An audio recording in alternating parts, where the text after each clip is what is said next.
So welcome back to episode 2 of converting my long wheelbase transporter into a camper van. And in this episode we're going to be cutting windows and fitting some new alloys. You know what they say, don't you? Measure once, cut 3 times. With your, What? So finally, what I've been most excited for on this van build, new alloys and tyres. Now these are the Rouge Alloys CC1s. They are absolutely insane. I've seen them all over the internet. So because these have arrived, I put everything else on hold. I'm too excited. Let's go to the garage and get them fitted. It's just on 3 Allen keys. And then there's this really nice face plate to get to your 5 bolts. I'm going to take these off though because I don't want the garage to scratch them up. And then we'll load them up. Black tractor tyres, man, they're unreal.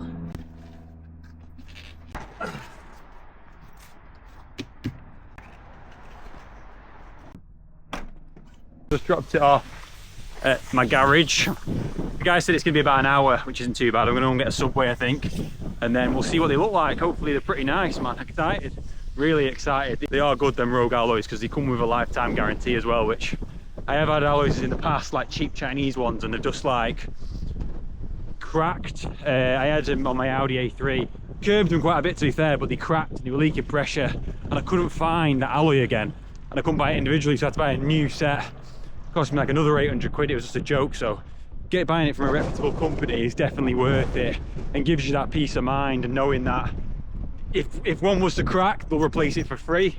But knowing that you can even get the replacements in the first place, like, it was a nightmare with that A3, man, honestly. But yeah, big up Rouge Alloys, because they definitely are one of the best, if not the best, alloy provider. And they are like swamper or off-road, and you know, they are quite like aggressive, and I do love that aesthetic over like the clean cut look. But they do clean alloys as well, so yeah, go check them out if you're after some new alloys, no matter what your car is or van. So we're back home. As you can see, these alloys are on and they're looking unreal.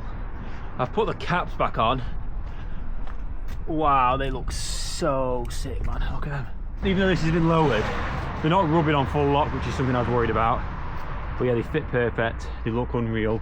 And the drive home with them, they're a little bit more comfortable than what I've had on previously, because they're quite low profile, these old ones that I'm just getting out of the van now. But I'm well happy. Oh god, I can't get them out.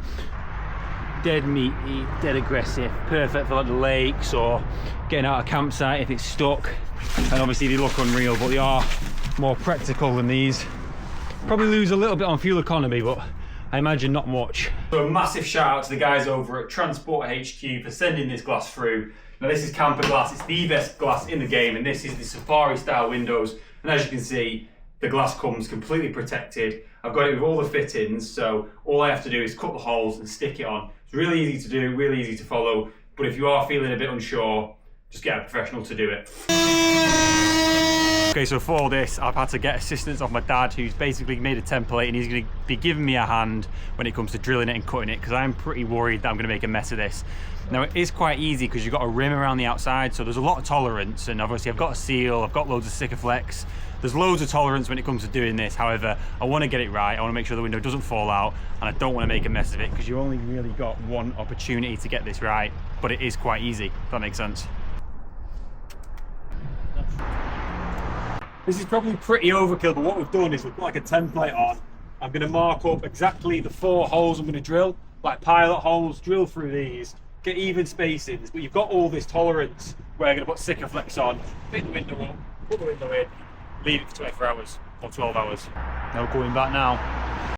You know what they say, don't you? Measure once, cut 3 times. with your, What? check with it. Using this, and I've measured in to make sure that that circle joins up with the corner perfectly. So tooling wise, you've got a few options. I've seen people use an angle grinder, a jigsaw, reciprocating saw, or a multi-tool. Now I went with a multi-tool because I feel like it keeps sparks down, but the best tool is probably a jigsaw. My friend did use a grinder. I wouldn't use a grinder because you're going to create a ton of sparks and potentially damage your paintwork. Right, let's hope that fits.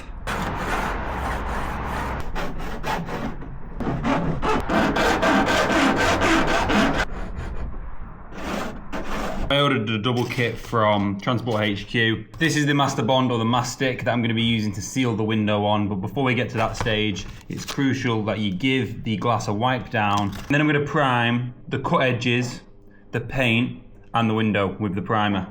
First things first, let's give the glass a wipe down. So it's crucial to make sure your window's clean using these alcohol wipes just to remove any little bits and dust, just to make sure that the Sikaflex or the mastic bonds the window to the van and it doesn't fall off while you're driving down the motorway. So that's the hole complete. Now there is a few ways you can do the hole. Now we measured it all. To be honest, it's probably an easier way is to cut out the template. You see there's a template there. And the reason why I didn't want to do that is because I feel like I'm going to lose all that excess material around the edges that I don't really need to lose. And that's going to give me more grip when it comes to putting my adhesive and my mastic on. Obviously I could have cut all the way to about here, but the window square only fits in there anyway, so it doesn't really make too much of a difference. I'm now going to put the primer on it using this little squeegee brush which is provided in the kit, and then I'm going to add the seal and get the window in. Let's do it. Before I put the primer on, I'm going to mark up where I don't want the mastic to go because I'm scared it might drip down and go on my paintwork. So let's prevent that by just using some tape. So as you can tell for the wheels that I went with, I'm going to go for more of a swamper build with this van. Now the previous owner actually cut 2 inches off the springs, so I might go regular suspension or I might even put it on a 35mm lift. What do you guys think? It's important to give it a squeeze because I think this retains quite a lot and you don't want it dripping down, so just squeeze it all out to the point where it's just damp. This will stop it from rusting. Now I do have some pretty big road trips planned with this van, like around the Alps. I want to take it Dolomites, Switzerland, France, so I do think I'm going to need maybe like a roof box or even like a bike rack and then put a box on the back to store extra gear, because if me and my girlfriend go, we're going to be taking quite a lot of mountaineering, hiking and outdoor equipment. So yeah, let me know if you've got any solutions. So now I'm going to add the primer to the window all the way around it. So we've just put some sticky tacks on, just some double-sided to create a gap for the bead to run so it doesn't squish it out and overspill. I've got the mastic, there's just like a little V in it which will create your bead.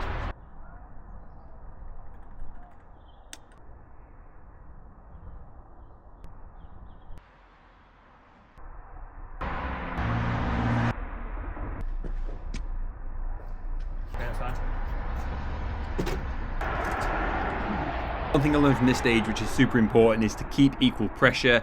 If you can get 2 of you to kind of like push the corners, and that way you'll squeeze the mastic evenly into all the gaps, kind of like what I'm doing here. Okay guys, that is the window fitted. As you can see, I'm pretty happy with that. Looks pretty decent, nice finish all the way across. Just left some tape on there for the next couple of hours. I won't be driving it and I won't be taking the tape off for a couple of hours at least because it's quite cold. Just let that dry. So I just want to show it you from the inside. So basically made a decision to not cut to the corners as I previously mentioned. So you can cut to here all the way across, and most people do that, and the reason I haven't is for more surface area and I can just seal and treat all this. So I didn't end up using the trims that I got. I just wanted as much surface area as possible to make sure it doesn't fall off and it doesn't leak, and I'm going to be boarding up to here anyway. But in hindsight, it probably would have been easier just to do what everyone does, cut the whole thing out, put it on, but then you'd have less surface area. So, and I'll be doing the same with this window just to keep them both the same. But yeah, that window's going to be rock solid when I'm done. Just going over all the edges again with the primer to make sure it's all treated correctly. So I just used a bit of sealant to make sure the window was rock solid from both sides, and it's also worth mentioning that you want to check the channels to make sure the 2 channels at the bottom aren't blocked. Okay, so window 2, what did we learn from the first window? I didn't really need to cut those massive big circles.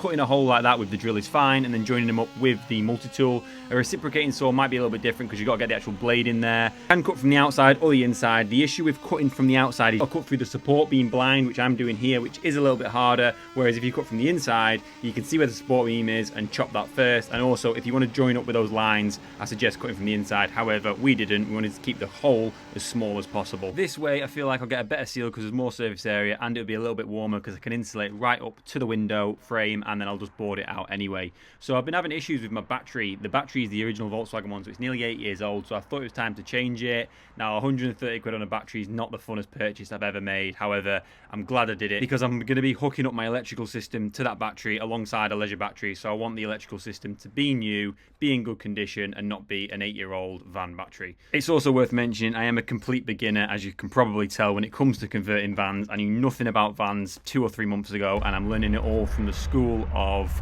YouTube. So yeah, this particular van had the original battery, so I thought it'd be a good idea to change it, as the battery's 8 years old and it was starting to get issues, I think. So yeah, battery's replaced, 230 quid. Wasn't too bad, but it's worth doing. I'll thank myself when I come to start it up in the middle of the Alps and it won't go.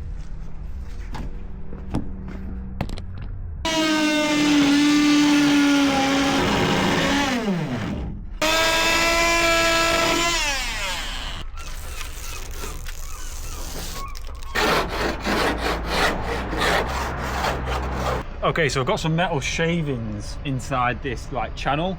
I've got a really good way to get them out, so just put like a napkin over a screwdriver that's magnetic, and I literally can just swipe it all out like that. Whew, look at that. And I can take that off and it'll all just fall over the floor, which isn't great, but you get the idea. So once again, I'm gonna wipe down the glass. This is like an alcohol wipe, just gets rid of all the little bits of dust. Give it a good wipe, especially around where we're going to be sealing it.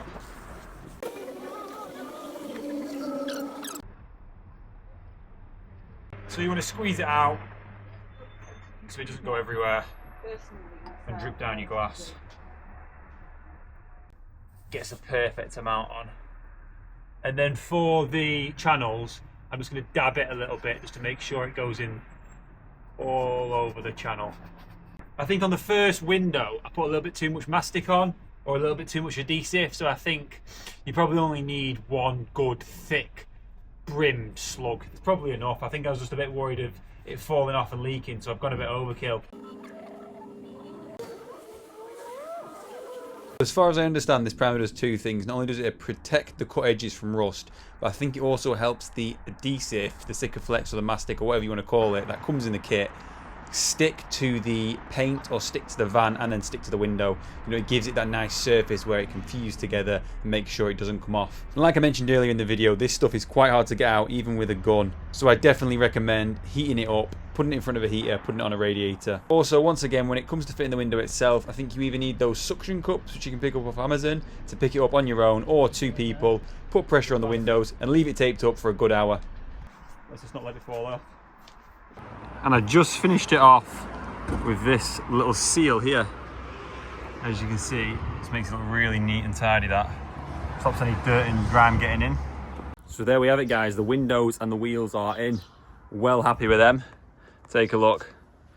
All-terrain BF Goodrich's, the Rouge Alloys, and then I got these windows, like I say, from Transport HQ, and they are unreal. So the reason I went with Swamper windows over regular windows is you've got these little handles here.